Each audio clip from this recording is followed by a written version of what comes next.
नमस्ते बच्चों। आज हम स्टैंडर्ड 8, 9, 10 में आज हम समाज सीखेंगे। तो आज मैं जो समाज सिखाने जा रही हूँ वो आपको समाज को पहचानने की एक ट्रिक दी गई है।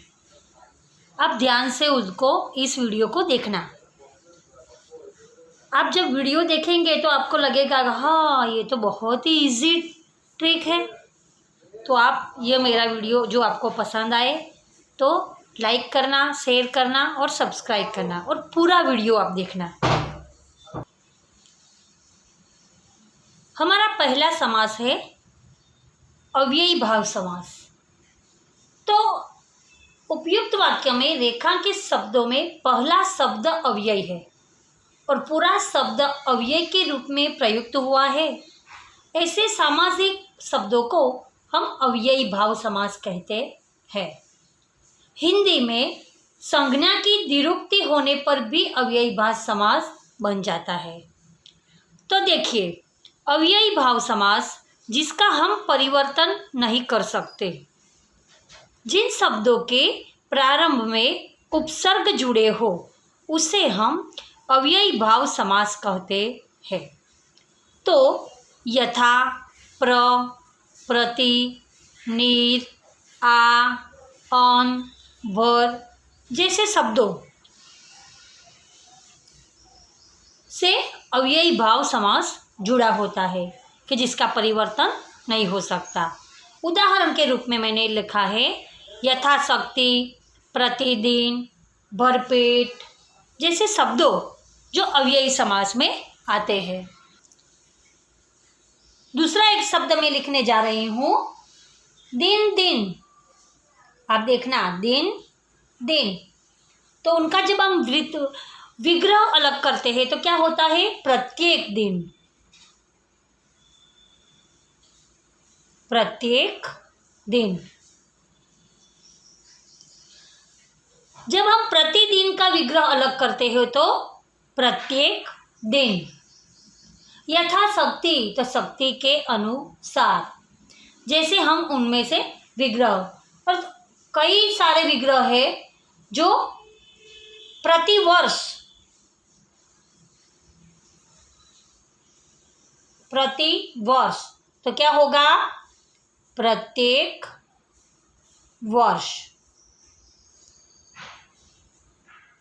दूसरा एक लिखती हूं परोक्ष। तो आंखों से, परोक्ष हम किसे कहते हैं जो हमारे सामने खड़ा हो, हमने जिसको देखा हो उनको हम परोक्ष कहते हैं। मैंने आप कहते हैं ना, हाँ मैंने परोक्ष उन्हें देखा, मेरे सामने ही देखा, वैसे परोक्ष या आंखों से परे। तो ऐसे शब्द जो आते हैं उनको हम अव्ययी समास भाव में लेते हैं। अब हम आए तत्पुरुष समास। तत्पुरुष समास में विग्रह करने पर कारक निकलता है। जैसे कि समास को उपग्रह उपलग करने पर भी बीच में का, की, को, में, से, इन कारक विभक्तियों का इनमें प्रयोग हुआ है। का और की विभक्ति संबंध कारक की है, को विभक्ति कर्म कारक की गई है और में विभक्ति अधिकारक अधिकारण कारक विभक्ति की गई है और से विभक्ति करण कारक की गई है। और सामासिक शब्दों में इन विभक्तियों का लोप हो गया है। लोप का अर्थ क्या होता है अदृश्य, जिन्हें हम देख नहीं सकते। तो चलो आज मैं उदाहरण के रूप में कई शब्द लिखती हूँ। तो रंगमंच, वनवास, नेत्रहीन। तो जब हम विग्रह अलग करते हैं तो क्या होता है रंग के लिए मंच, तो क्या हो गया के हो गया। वन में वास तो में हो गया। नेत्र से हीन, जो नेत्रहीन तो नेत्र से हीन तो क्या हो गया से हो गया। अब हम दूसरा एक वाक्य में लिखती हूँ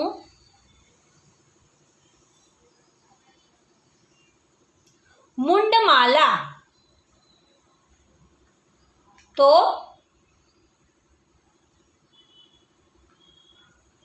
मुंडों की माला। कौन सी माला? मुंडों की, तो की हो गया।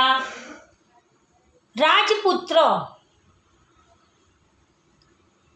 राजपुत्र, तो राजा का पुत्र, तो का हो गया। सुख प्राप्त, सुख प्राप्त, तो सुख को प्राप्त, तो क्या हो गया। को हो गया। हो गया ना को। अब हम आपको आसानी से पता हो चल जाएगा कि ऊपर जो सामाजिक शब्द लिखे गए हैं उनमें पहला पद गौण और दूसरा पद प्रधान है, यानी कि मुख्य, तथा पहले पद की कारक विभक्ति का लोप हुआ है। ऐसे समासों को हम क्या कहते हैं? तत्पुरुष समास। तो हमें तुरंत उनकी पहचान हो जाती है, क्योंकि रंगमंच, रंगमंच, तो रंग के लिए मंच। वन में वास, तो वनवास, वन में वास, क्योंकि में, के, से, का, की, को, वैसे शब्द जो हमारे हैं, जो कारक शब्द, वो क्या हो गए हैं? लुप्त हो गए हैं, जो हमें दिखाई नहीं देते। तो वो क्या हो गए? कौन सा समास में आ गए वो शब्द? तत्पुरुष समास में। तो चलो अब हम तीसरा समास है हमारा कर्मधारय समास। शब्द के दूसरे पद की विशेषता बताई गई है उन समास में। अब कैसे लगाकर देखो, यदि उत्तर मिल जाए तो कर्मधारय समास होगा, ऐसा हम कहते हैं। और ऐसा भी कहा गया है कि जिस समास का पहला पद विशेषण हो और दूसरा पद विशेष्य हो, अथवा जिस समास द्वारा तुलना या उपमा प्रकट की गई हो, उसे हम कर्मधारय समास भी कहते हैं। तो देखिए, उदाहरण के रूप में दिया गया है मृगनयनन, मृगनयन, मृगनयन। हम कहते हैं ना कि मृगनयन, तो दूसरा पद नयन है। दूसरा पद कौन सा है? नयन। और पहला पद क्या है? मृग, मृग का हिरण, हम मृग को हिरण भी कहते हैं, और नयन એટલે हमारी आंखें। तो दूसरा पद नयन है, तो नयन को हम कहते हैं। अब कैसे त्या लगाकर, देखो कैसे लगाकर, हम वहाँ कैसे लगाकर देखेंगे। तो नयन कैसे है? नयन कैसे, हमें कैसे ही लगाकर बोलना है। तो नयन कैसे है? तो मृग के समान। किनके समान? मृग के समान। दूसरा वाक्य है चंद्रमुख, तो मुख એટલે हमारा चेहरा, और चंद्र है जो रात को चंदा मामा निकलता है ना, उसे हम चंद्र कहते हैं। तो मुख कैसा है? चंद्र के समान। हमारा मुख कैसा है? चंद्र के समान। देखो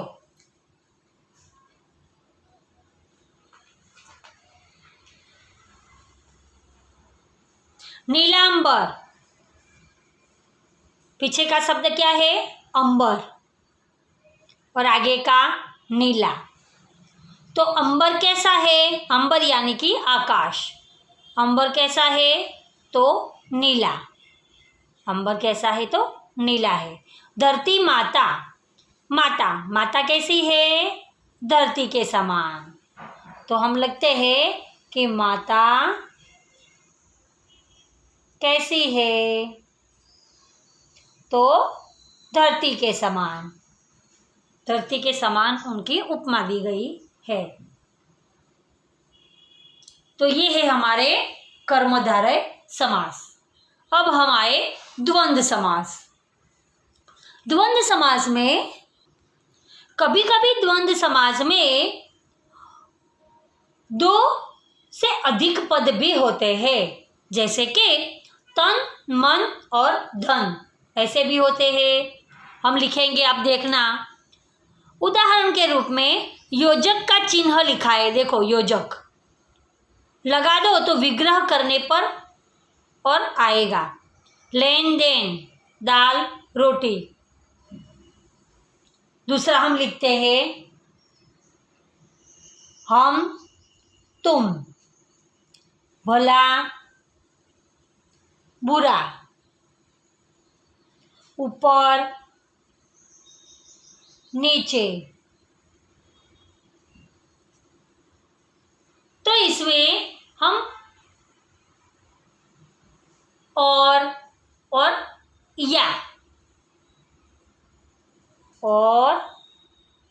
या दोनों शब्द जुड़ने से हमारा द्वंद्व समास बन जाता है। ऊपर नीचे, ऊपर या नीचे, भला या बुरा, हम और तुम, दाल और रोटी, लेन और देन, माता और पिता, भाई और बहन जैसे शब्द इसमें आते हैं। दूसरा एक वाक्य में लिखती हूँ, जो मैंने पहले बोला था, तन मन धन। ऐसा नहीं है कि 2 ही वाक्य आते हैं द्वंद्व समाज में, 3 भी वाक्य आते हैं। तो देखो, तन मन धन, विग्रह कैसे अलग करेंगे हम? तो तन और मन और धन, तन और मन और धन तीनों का हमने विग्रह अलग कर दिया, तो आपको एकदम आसानी से पता चल जाएगा कि वो है हमारे द्वंद्व समास। चलो, 5वां समास हमारा है द्विगु समास। इस समास में पहला पद संख्या होती है, जो हमें समूह का बोध इसमें होता है। तो प्रत्येक समास का पहला पद दूसरे पद की संख्या को हमें सूचित करता है। ऐसे समास को हम द्विगु समास कहते हैं। तो द्विगु समास में पहला शब्द है पंचवटी, नवग्रह, नव वो संख्या है, पंच वो भी संख्या है, अष्टधातु, अष्ट यानी कि 8, त्रिमूर्ति, त्रि એટલે 3, चौराहा यानी कि 4, षड्रस यानी कि 6,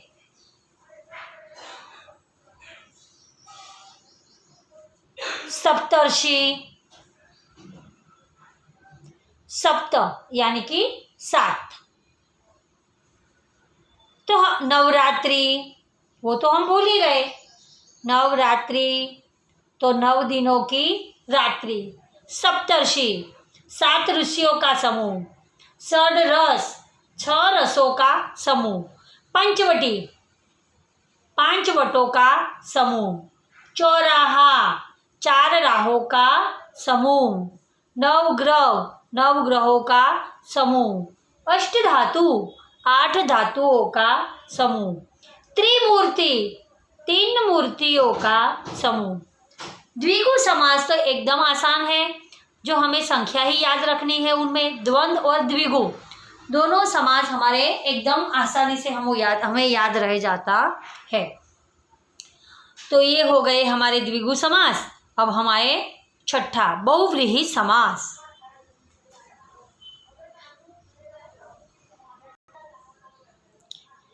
बहुव्रीहि समास में देवी देवताओं के नाम ज्यादा आते हैं। पर्यायवाची शब्द समूह के लिए एक शब्द इनमें भी आता है। उदाहरण के रूप में त्रिनेत्र, लंबोदर, दशासन, प्रधानमंत्री जैसे शब्द इनमें आते हैं। त्रिनेत्र, तो त्रिनेत्र किसके, 3 नेत्रों वाला कौन है? हमारा शिव। लंबोदर हम किन्हें कहते हैं? हमारे गणपति को। दशासन 10 मस्तक वाला। प्रधानमंत्री जो हमारा प्रधानमंत्री इस वक्त कौन है? नरेंद्र भाई मोदी। तो जैसे शब्द देखो, पीताम्बर, तो भगवान पीताम्बर द्रौपदी की पुकार सुन ली थी, पीताम्बर। तो पीताम्बर तो हम कौन पहनता था? श्री कृष्ण भगवान, जो पीताम्बर पहनते थे, जो धोती लोग पहनते हैं ना, वैसे। तो एक वाक्य में लिखती हूँ, आप देखना। चंद्रमौली, चंद्रमौली। तो चंद्रमौली का शब्द का अर्थ है चंद्र, और मौली का शब्द है मस्तक, जिसके वह सामाजिक शब्द भगवान शिव का निर्देश हमें करता है, क्योंकि शंकर भगवान के मस्तक पर चंद्र का निशान है। देखा है आपने? अब आप जब भी देखो शंकर भगवान को तो देखना अवश्य। दूसरा एक वाक्य में लिखती हूँ, चक्र, चक्र पाणी। तो चक्र का अर्थ है पानी, पानी यानी कि हमारा चक्र है, जो चक्र का अर्थ है चक्र, जो हमारा अशोक चक्र, सुदर्शन चक्र हम कहते हैं। सुदर्शन चक्र की बात करो हम। और पानी यानी कि हमारा हाथ। तो हाथ में किसने धारण किया था सुदर्शन चक्र? तो श्री कृष्ण भगवान ने किया था ना। श्री कृष्ण भगवान का संकेत जाता है कि चक्र तो वो ही धारण करते थे, तो वो भी भगवान का नाम आया।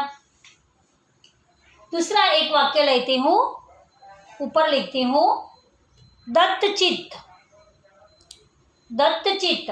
तो दत्तचित्त, दत्त शब्द का अर्थ है, दत्त है चित्त जिसका, वह अर्थात जिसने काम में अपना चित्त लगा दिया हो। दत्तचित्त, जिसने कोई भी काम करता हो बस उसमें मग्न हो जाता है, उसे हम कहते हैं वो तो काम में बहुत ही मग्न है। तो ऐसे शब्दों को हम बहुव्रीहि समास में लेते हैं। तो नमस्ते बच्चों, आज आपको जो मेरा ये समास की जो शॉर्टकट एकदम ट्रिक मैंने जो आपको सुनाई, वो आपको पसंद आई हो तो शेयर करना, लाइक करना और सब्सक्राइब करना, और कमेंट भी भेजना। जैसे मैं आपको कुछ ज़्यादा सीखना हो तो मुझे कमेंट में लिखना, मैं आपको कुछ ज़्यादा सिखाऊंगी। नमस्कार।